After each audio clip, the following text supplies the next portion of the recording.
أشرقت نفسي بنور من فؤادي حينما رددت يا رب العباد.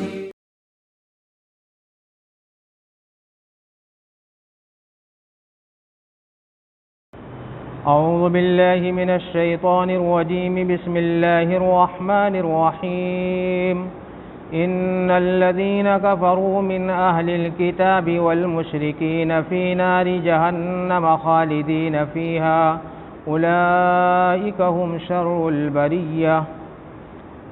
یہ سورۃ البینہ کی آیت نمبر 6 ہے. کل اس کے اندر 8 آیتیں ہیں. چنانچہ اس 6 نمبر آیت کا ترجمہ ہے: بے شک اہل کتاب میں سے جنہوں نے کفر اختیار کیا اور مکہ کے رہنے والے مشرکین میں سے جنہوں نے کفر اختیار کیا، یہ سب لوگ جہنم کی آگ میں جلیں گے اور ہمیشہ ہمیش اس میں رہیں گے. اور یہ جن لوگوں نے کفر اختیار کیا ہے، اللہ تعالیٰ فرماتے ہیں کہ یہ لوگ بدترین مخلوق ہیں. یہ لوگ بدترین مخلوق ہیں خدا کی. ظاہر سی بات ہے، جو خدا کا انکار کرے گا تو وہ بدترین تو ہوگا ہی. کوئی جیسے آج کل بہت سی اولادیں ہیں، ہم نے ان کو دیکھا، وہ انکار کر دیتے ہیں کہ یہ ہمارے ابا نہیں ہیں. جو ماں سے لڑتا ہے وہ کہہ دیتا ہے یہ ہماری ماں نہیں ہے.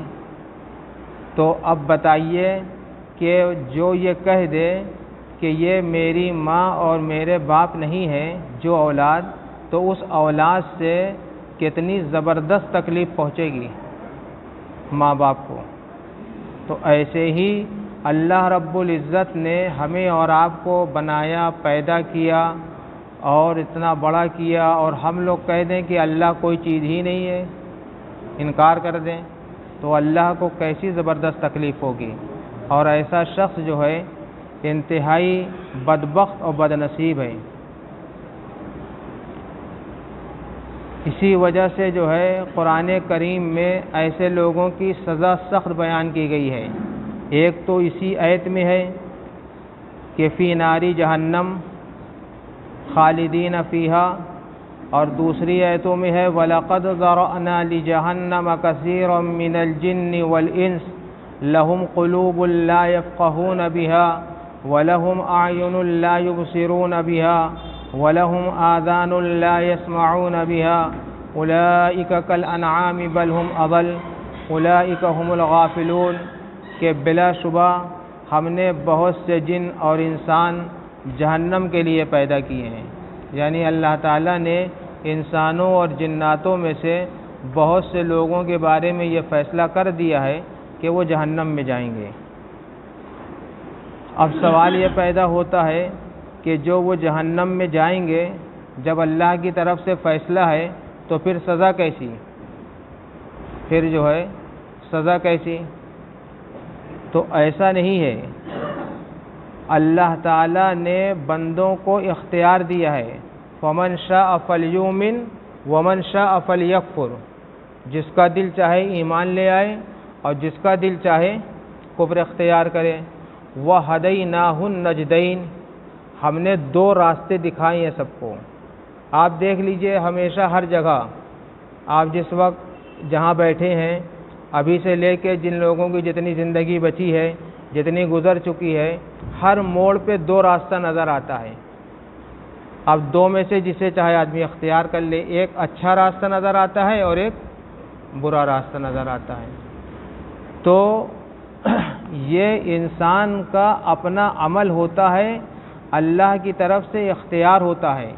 اب رہی بات کہ کسی کے بارے میں جو اللہ تعالیٰ مہر لگا دیتے ہیں نا، اولئک الذین طبع اللہ علی قلوبہم وعلی سمعہم وعلی ابصارہم غشاوہ، کہ کچھ لوگ ایسے ہیں جن کے دلوں پر اللہ مہر لگا دیتے ہیں اس بات کی کہ یہ ہمیشہ کفر میں ہی جیے گا اور اسی میں مرے گا. تو اس کی بھی وجہ ہوتی ہے، یعنی ایسے ہی مہر نہیں لگتی ہے، بلکہ اس کی وجہ ہوتی ہے کہ وہ بار بار سمجھانے سے یا نبیوں کے سمجھانے سے یا اللہ کی توفیق دینے سے کسی حال میں وہ راہ راست پہ نہیں آتا، تو پھر مجبور ہو کے اللہ تعالیٰ ایسی مہر لگا دیتے ہیں۔ یعنی یہ سمجھ لیجئے آپ کہ انسان جو نیکی کرتا ہے اس کا بھی کوئی سبب ہوتا ہے، اور جو برائی کرتا ہے اس کا بھی کوئی سبب ہوتا ہے۔ قرآن کریم میں ہے کہ جو وفات پائے گا کفر کی حالت میں تو پھر وہ ہر حال میں جو ہے جہنم میں جائے گا، چاہے پوری زمین و آسمان کے درمیان کی جو جگہ ہے سونا بھر کے کیوں نہ دے دے، رشوت میں سونا بھر کے کیوں نہ دے دے، اللہ کے ہاں کوئی معافی نہیں ہے۔ قرآن میں ہے ان الذين كفروا وماتوا وهم كفار فلن يقبل من احد ملء الارض ذهبا ولو افتدى به اولئك لهم عذاب الیم وما لهم من ناصرین۔ سونا بھر کے زمین کے برابر دے دے تو بھی بخشش کا کوئی سوال نہیں، کیونکہ مرا ہے کس پر؟ حالت کفر پر، کفر کی حالت میں۔ اسی وجہ سے کہا گیا ہے کہ انسان ہر وقت اس بات سے پناہ مانگا کرے کہ ہمارا خاتمہ اچھا ہو، ہمارا خاتمہ جو ہے ایمان پر ہو۔ اسی وجہ سے جو مسلمان مر جاتا ہے، دنیا سے چلا جاتا ہے، اس کے بارے میں کبھی بھی برا نہیں سوچنا چاہیے، کیونکہ پتہ نہیں وہ کتنی اچھی حالت میں مرا ہو، اللہ سے تھوڑی دیر پہلے اس کا رابطہ کتنا اچھا ہو گیا ہو۔ آج ہی میں پڑھ رہا تھا کہ ایک بہت بڑے بزرگ تھے اللہ والے، اور ان کا بیٹا ایک تھا، اور وہ گانے بجانے کا بڑا شوقین ہو گیا۔ کتاب میں لکھا ہے کہ اتنا اچھا گانا وہ گاتا تھا، وہ بربت چلتا تھا نا سارنگی، تو وہ اتنا اچھا بجاتا تھا کہ جو عورتیں اپنے شوہروں کے ساتھ خواب میں لیٹی سوتی آرام کرتی تھیں، جب اس کی آواز کان میں پڑتی تو وہ لذت بھول کر اس کی آواز سننے کے لیے باہر آ جاتی۔ چنانچہ ایسے ہی ایک نیک بیوی اپنے شوہر کے ساتھ آرام کر رہی تھی، رات میں یہ اللہ کے ولی کا بیٹا جو ہے گانا گاتا ہوا اس کے گھر کے پاس سے گزرا، تو وہ عورت باہر آ کے سننے لگی اس کا گانا۔ وہ بھی شاید کسی ولی کی بیوی تھی، سمجھے آپ؟ اس کا مطلب یہ ہوتا ہے کہ ضروری نہیں ہے کہ ولی کا بیٹا ولی ہی ہو اور ولی کی بیوی ولی ہی ہو، یہ ضروری نہیں ہے۔ جب نبی کا بیٹا نوح علیہ السلام نے کہا تھا ان ابنی من اہلی، تو اللہ تعالیٰ نے فرمایا کہ انہ لیس من اہلک۔ حضرت لوط علیہ السلام نے کہا کہ وہ میری بیوی ہے، اسے بھی آپ بچا دیجئے، تو اللہ تعالیٰ نے فرمایا وَكَانَتْ مِنَ الْغَابِرِينَ، کہ وہ تو ہلاک ہونے والوں میں ہوگی۔ تو جب نبی کی بیوی اور بیٹوں کی کوئی گارنٹی نہیں لے سکتا ہے، تو پھر ولیوں اور مفتیوں اور مولویوں کی بھی بیٹی اور بیٹوں کی گارنٹی نہیں لینا چاہیے۔ بہت سے لوگ شادی بیاہ میں اسی طرح دھوکہ کھا جاتے ہیں کہ وہ تو حاجی صاحب کی بیٹی ہے، وہ تو تبلیغی بھائی کی بیٹی ہے، اور وہ تو مولوی صاحب کی بیٹی ہے۔ سمجھ میں آئی بات؟ پتہ نہیں مولوی صاحب نے تربیت کیا کہ نہیں کیا، سمجھ میں؟ تو بہرحال خلاصہ یہ ہے ساری باتوں کا کہ وہ ولی کا بیٹا تھا جو گانا گا رہا تھا، اور وہ ولی کی بیوی تھی جو سننے آ گئی۔ ٹھیک ہے، اصل بات جو سنانا ہے وہ یہ ہے کہ وہ اپنی بیوی کو ڈھونڈتے ہوئے ولی صاحب باہر آ گئے، تو معلوم ہوا وہ سڑک پہ گانا سن رہی ہے۔ تو انہوں نے جب اس کو دیکھا گانا گانے والے کو، تو کہا کہ الم یعنی للذین آمنوا ان تخشع قلوبہم، کیا ابھی یہ وقت نہیں آیا کہ تم ان کے اللہ سے ڈرو اور توبہ کرو؟ تمہاری توبہ کا وقت نہیں آیا؟ تو اس گانا گانے والے بیٹے نے کہا کہ ہاں وقت آ گیا، آن الوقت، حان الوقت، وقت آ گیا۔ اور اس نے وہیں توڑ دیا اپنا گانا گانے والا آلہ اور جو ہے توبہ کی، اور پھر اس نے اللہ سے ایسی معافی مانگی اور ایسی عبادت کی کہ اس کے والد نے یہ کہا کہ 40 سال میں ہم جس مقام پر نہیں پہنچ سکے، میرا بیٹا 40 دن میں اس مقام پر پہنچ گیا۔ 40۔ اس لیے کچھ خبر نہیں کہ تھوڑی دیر پہلے، 1 گھنٹہ پہلے، 30 دن پہلے، 15 دن پہلے کس نے اللہ کے آگے کتنا اونچا مقام طے کر لیا، کسی کو کوئی خبر نہیں ہے۔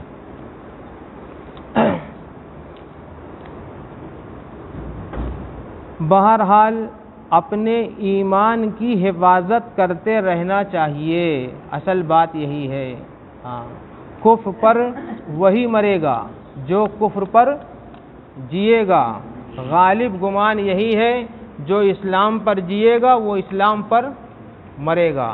ایک بہت بڑی تعداد ملے گی مسلمانوں میں جو یہ کہتی پھرے گی کہ ہم اسلام پر مریں گے، اور انہی سے اگر کہو نعرہ لگاؤ کہ اسلام پر جیئیں گے تو کیا ہوگا؟ سب خاموش ہو جائیں گے۔ اسلام پر جینے کے لیے خاموش ہو جائیں گے اور اسلام پر مرنے کے لیے سب تیار ہو جائیں گے۔ تو اصل کمال اسلام پر جینا ہے۔ کیوں؟ اس لیے کہ اسلام پر جینا اپنے اختیار میں ہے اور اسلام پر مرنا اپنے اختیار میں نہیں ہے۔ وہ تو پروردگار بس رحم کر دے، بس وہ پروردگار رحم کر دے، پتہ نہیں کس حال میں موت آئے گی۔ اللہ حفاظت فرمائے۔ بہرحال تو یہ اللہ تعالیٰ نے فرمایا۔ اب آیت نمبر 7 دیکھیے، آیت نمبر 7، ان الذین آمنوا وعملوا الصالحات اولئک هم خیر البریہ۔ یہ آیت نمبر 7 ہے۔ اللہ تعالیٰ فرما رہے ہیں کہ بے شک وہ لوگ جو ایمان لائے اور جنہوں نے عمل صالح کیا، یہی اچھی اور بہترین مخلوق ہے۔ یہی کیا ہے؟ اچھی اور بہترین مخلوق ہے۔ اللہ کی سب سے بہترین مخلوق وہ ہے جو ایمان لائے اور عمل صالح کرے۔ اس وقت مسلمان جو ہے ایمان تو لے آیا ہے، مسلمان ایمان تو لے آیا ہے، لیکن دوسرا پارٹ نہیں ادا کر رہا ہے۔ دوسرا پارٹ کیا ہے؟ نیک عمل۔ تو نیک عمل سے ہماری جھولی خالی ہے۔ اپنی جھولی میں نیک اعمال کو بھرنا ہے، اعمال صالحہ پہ محنت کرنا ہے۔ اگر ہم ایمان لائیں گے اور عمل صالح کریں گے تو 8 نمبر آیت میں اللہ تعالیٰ فرما رہے ہیں جزاؤہم عند ربہم جنات عدن تجری من تحتها الانہار خالدین فیہا ابدا رضی اللہ عنہم ورضوا عنہ ذالک لمن خشی ربہ۔ اللہ تعالیٰ اس میں فرما رہے ہیں ایک انعام تو ہم یہ دیں گے ایمان و عمل صالح کرنے والوں کو کہ جنت عدن میں جگہ عطا فرمائیں گے۔ جنت کے 8 درجے ہیں۔ جنت کے کتنے درجے ہیں؟ 8 درجے ہیں۔ پہلے درجے کا نام ہے دار الخلد، دوسرے کا نام ہے دار السلام، تیسرے کا نام ہے دار المقامہ، چوتھے کا نام ہے دار القرار، پانچویں کا نام ہے جنت عدن، چھٹے کا نام ہے جنت النعیم، ساتویں درجے کا نام ہے جنت الماوا، آٹھویں درجے کا نام ہے جنت الفردوس۔ سورہ مومنون کے پہلے صفحے میں جنت الفردوس کا ذکر آیا ہے۔ اولئک هم الوارثون الذین یرثون الفردوس ہم فیہا خالدون، کہ یہی لوگ فردوس کے وارث ہوں گے۔ ان کی اوپر صفت بیان کی گئی ہے کہ ان کے اندر یہ عمل صالح ہوں گے، اس کی بنیاد پر وہ جنت الفردوس میں جائیں گے۔ نبی پاک صلی اللہ علیہ وسلم نے فرمایا جب بھی تم اللہ سے سوال کرو تو کس جنت کا سوال کرو؟ جنت الفردوس کا سوال کرو۔ تو جنت الفردوس جو ہے یہ سب سے اعلیٰ ہے، اور جنت عدن چوتھے درجے یا پانچویں درجے میں ہے۔ یہاں پہ جنت عدن کا ذکر ہے کہ جو ایمان لائے گا، عمل صالح کرے گا، اس میں عابدین رہیں گے۔ جو اللہ کی عبادت کرنے والے ہیں، زاہد اور عابد لوگ، وہ جنت عدن میں رہیں گے۔ جنت عدن کی خاصیت یہ ہوگی کہ اس کے نیچے سے نہریں بہہ رہی ہوں گی۔ تو ایک انعام تو یہ ملے گا کہ جنت عدن ہوگی، اور دوسرا انعام جو ہے اس کے نیچے سے نہریں بہہ رہی ہوں گی۔ تیسرا انعام یہ ہے کہ ہمیشہ ہمیشہ اس میں رہیں گے۔ چوتھا انعام یہ ہے رضی اللہ عنہم ورضوا عنہ، کہ اللہ ان سب سے راضی اور وہ سب اللہ سے راضی۔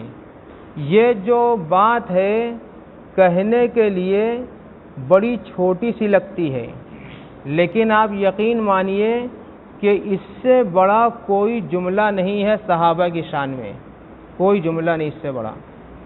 صحابہ کی شان میں اللہ تعالیٰ کا یہ فرمانا کہ ہم ان سے خوش ہیں، یہ ہم سے خوش ہیں، بہت بڑی بات ہے۔ اس زمانے میں اگر دیکھا جائے تو سب سے بڑی مصیبت جو ہے وہ یہی ہے کہ کوئی کسی سے خوش نہیں ہے، نہ باپ بیٹے سے، نہ بیٹا باپ سے، اور نہ جو ہے بیٹیاں ماں سے، اور نہ ماں بیٹیوں سے، نہ شوہر بیویوں سے، اور نہ بیویاں شوہر سے خوش ہیں۔ جن لوگ حالات سے گزر رہے ہیں وہی جانتے ہیں، نہ ایک پڑوسی دوسرے پڑوسی سے خوش ہے۔ سمجھ میں آئی بات؟ نہ امام مقتدیوں سے خوش ہے، نہ مقتدی امام سے خوش ہیں، نہ پبلک اپنے بادشاہوں سے خوش ہے، اور نہ بادشاہ لوگ اپنی پبلک سے خوش ہیں۔ سب کا برا حال ہے، سب ایک دوسرے سے خوش نہیں ہیں۔ تو یہ ایک ایسا بہترین جملہ ہے کہ پوری کائنات کو جس نے بنایا ہے وہ اپنی چند مخلوق سے مخاطب ہو کے کہہ رہا ہے کہ ہم ان سے خوش ہیں، ہم ان سے خوش ہیں۔ اور آپ کو بتاؤں کہ بعض صحابہ کا نام لے کر اللہ تعالیٰ نے پوچھوایا یہ بات کہ ان سے پوچھو کہ وہ ہم سے خوش ہیں کہ نہیں خوش ہیں۔ حضرت ابوبکر صدیق رضی اللہ تعالیٰ عنہ کے بارے میں آتا ہے کہ جب انہوں نے اپنے گھر کا سارا مال دے دیا اور کچھ نہیں بچا تو ٹاٹ پہن لیا اور ببول کے کانٹے کو بٹن بنا لیا، تو اللہ تعالیٰ نے حضرت جبرائیل کو بھیجا نبی پاک صلی اللہ علیہ وسلم کے پاس اور کہا کہ اللہ تعالیٰ نے آپ کو بھی سلام کہا ہے۔ حضرت جبرائیل کہہ رہے ہیں کہ اللہ پاک نے آپ کو سلام عرض کیا ہے یا رسول اللہ صلی اللہ علیہ وسلم، اور آپ کے امتی میں سے حضرت ابوبکر صدیق کو بھی اللہ نے سلام کہا ہے، اور ساتھ میں اللہ نے ان کی خیریت پوچھی ہے کہ وہ اس ٹاٹ کے کرتے اور ببول کے کانٹے کو بٹن بنانے پر اپنے رب سے راضی ہیں کہ نہیں۔ سمجھے آپ؟ جب حضرت ابوبکر کو یہ سلام ملا تو وہ خوشی سے رونے لگے۔ تو اللہ تعالیٰ ان پوری جماعت سے راضی تھا، پوری جماعت سے۔ اور کیوں راضی تھا؟ کیونکہ ہر حال میں یہ اپنے پروردگار سے کیا تھے؟ راضی تھے ہر حال میں۔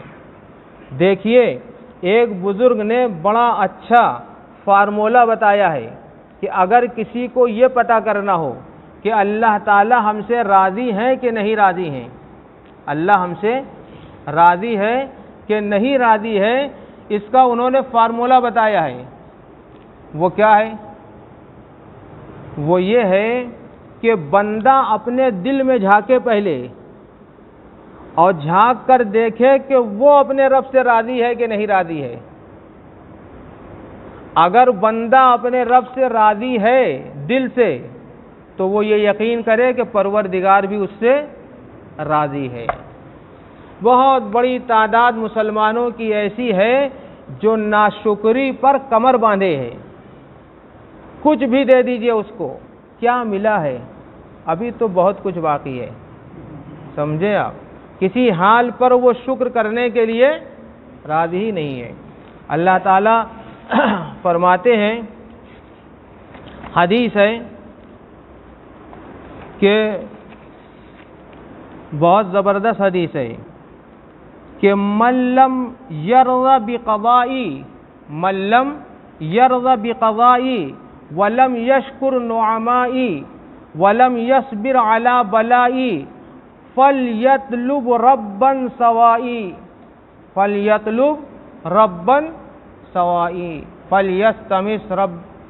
فلیستمس ربا غیری.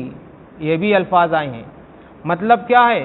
مطلب یہ ہے کہ جو شخص میرے فیصلے سے راضی نہیں اور میری نعمتوں پر شکر ادا نہیں کرتا اور میری بھیجی ہوئی مصیبتوں پر صبر نہیں کرتا، اس کو چاہیے کہ کوئی دوسرا پروردگار تلاش کر لے.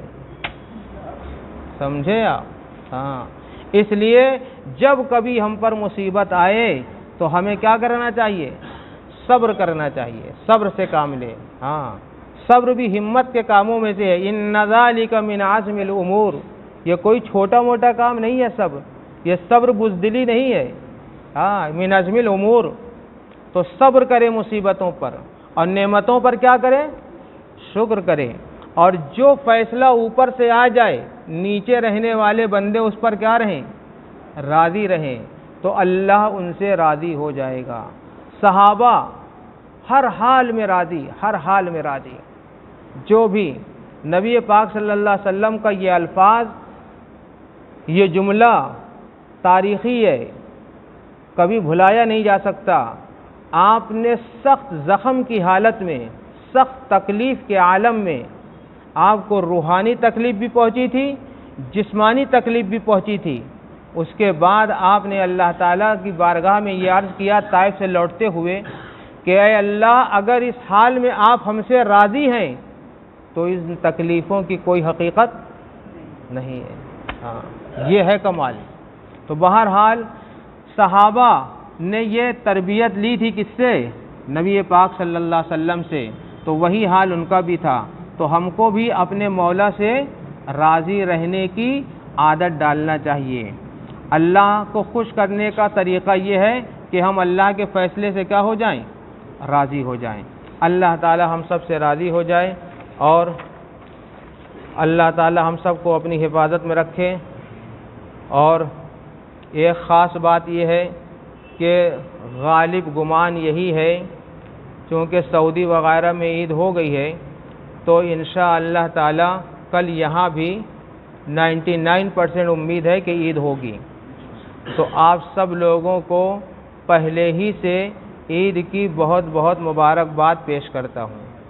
صحابہ کا دستور یہ تھا کہ وہ عید کے دن ایک دوسرے سے کہا کرتے تھے تقبل اللہ منا ومنکم صالح الاعمال. ان کا مطلب یہ ہوا کرتا تھا کہ رمضان کے مہینے میں آپ نے بڑی عبادت کی ہے اور ہم نے بھی بڑی عبادت کی ہے، تو اللہ تعالی ہماری اور آپ کے رمضان کے مہینوں کی عبادت کو آج عید کی صبح کیا فرما لیں؟ قبول فرما لیں. تو وہ رمضان کی عبادتوں کے قبولیت کی دعا ایک دوسرے کو دیا کرتے تھے. تو میں بھی یہ دعا کرتا ہوں اور آپ لوگ کو دعا دے رہا ہوں کہ اللہ تعالی ہم سب کی عبادتوں کو رمضان کے مہینے میں جو کیا گیا ہے وہ قبول فرمائیں. اور عید کے موقع پر 3 پیغام میں پوری امت کو دینا چاہتا ہوں. کل اس کو تفصیل سے موقع رہا، زندہ رہا تو بیان کروں گا. پہلا پیغام یہ ہے اس سال کی عید پر کہ اللہ سے محبت پیدا کرا جائے. دوسرا پیغام یہ ہے کہ اللہ کو منایا جائے، اس کو راضی کیا جائے، وہ رب روٹھا ہوا ہے.